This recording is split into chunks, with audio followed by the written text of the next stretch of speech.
Bonjour à tous et bienvenue sur la vidéo de l'épisode 5 de Miss Marvel. Bon, clairement, sur cet épisode, on s'est foutu de notre gueule.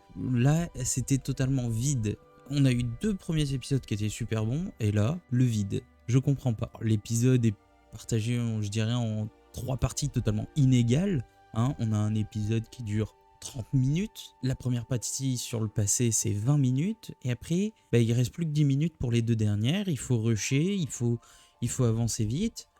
Et au final, on a des informations, mais je veux dire, c'est pas transcendant, c'est pas génial, et on sait pas où on va. Donc cette première partie nous retrace donc la vie, la fin de vie au final de Aïcha, donc l'arrière-grand-mère de Kamala, de sa rencontre avec son mari Hassan, jusqu'à sa mort, qui est devant les trains avant de partir.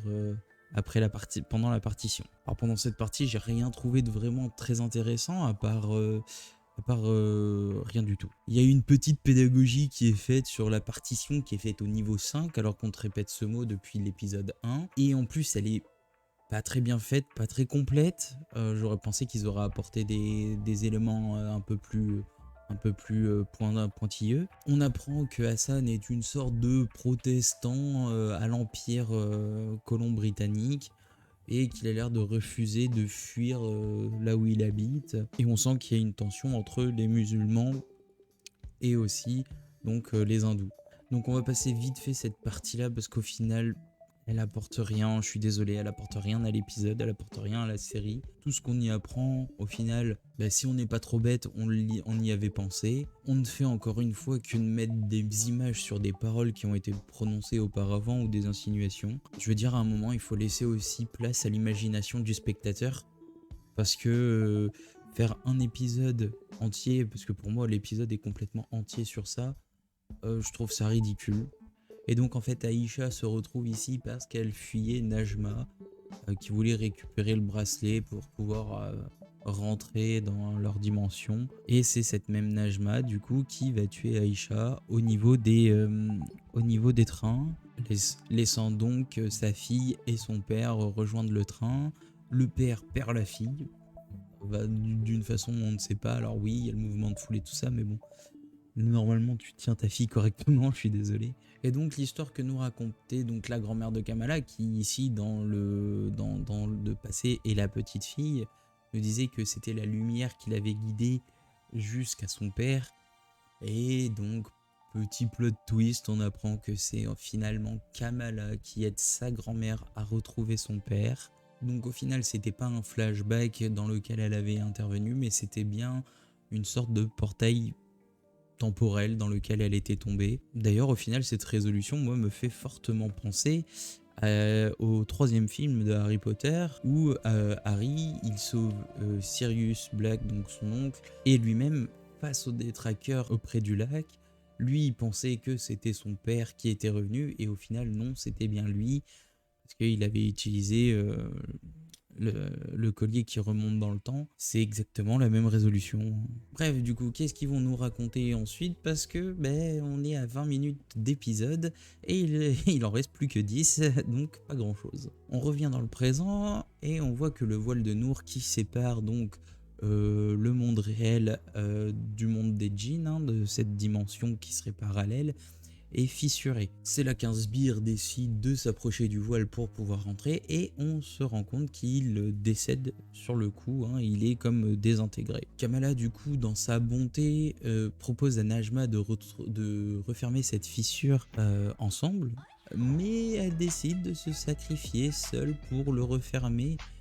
Dans une dernière incantation, elle va léguer ses pouvoirs à Cameron.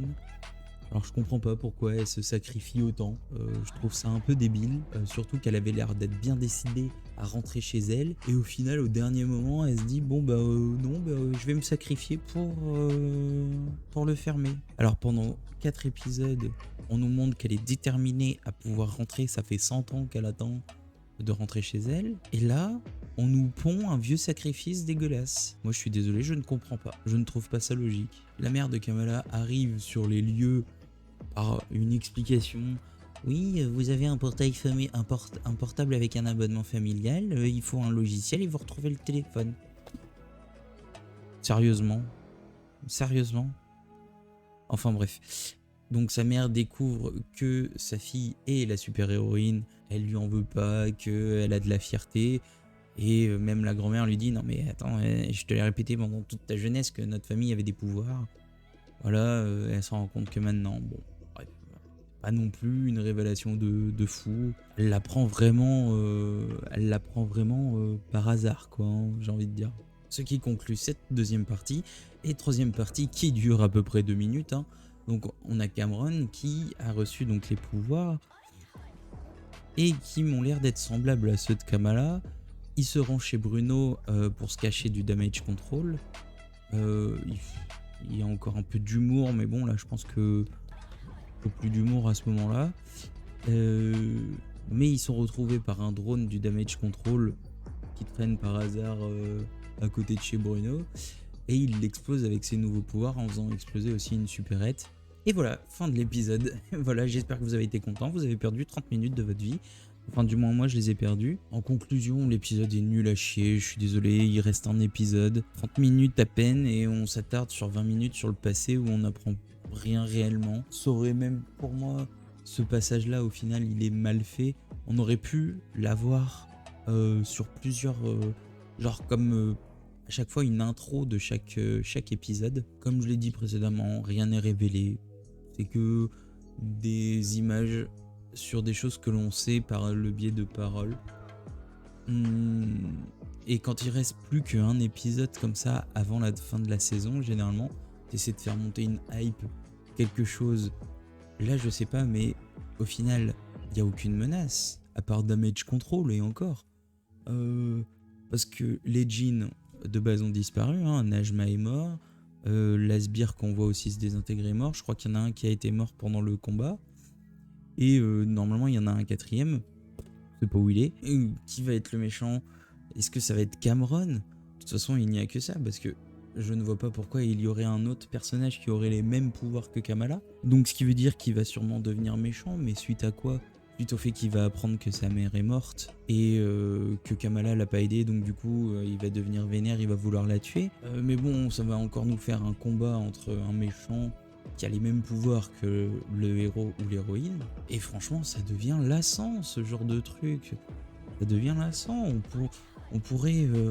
enfin, je sais pas, on tape dans un tas de cailloux et il y en a 10 des scénarios comme ça qui sortent. Ça aurait été bien de voir quelque chose d'innovant. Comme je dis, les 2 premiers épisodes étaient très bons, ils partaient sur une bonne base.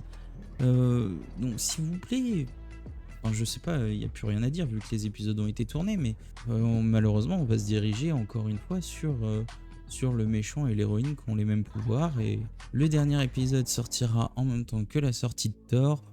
Je pense pas qu'il y aura de relation entre l'épisode de fin de Miss Marvel et le film de Thor. D'ailleurs, dites-moi en commentaire si vous allez voir le film. Je voudrais voir si vous êtes un peu hypé par ce Thor 4 là qui va arriver. N'hésitez pas à vous abonner et à liker la vidéo. C'était Renix. Tchuss! जो कुछ भी सीखा गलतियों से ही तो सीखा मैंने खुद को संभाला गिर के ही तो उठना सीखा मैंने जब भी बिखरी तो बिखर के सिमटना सीखा मैंने जब ख्वाब टूटे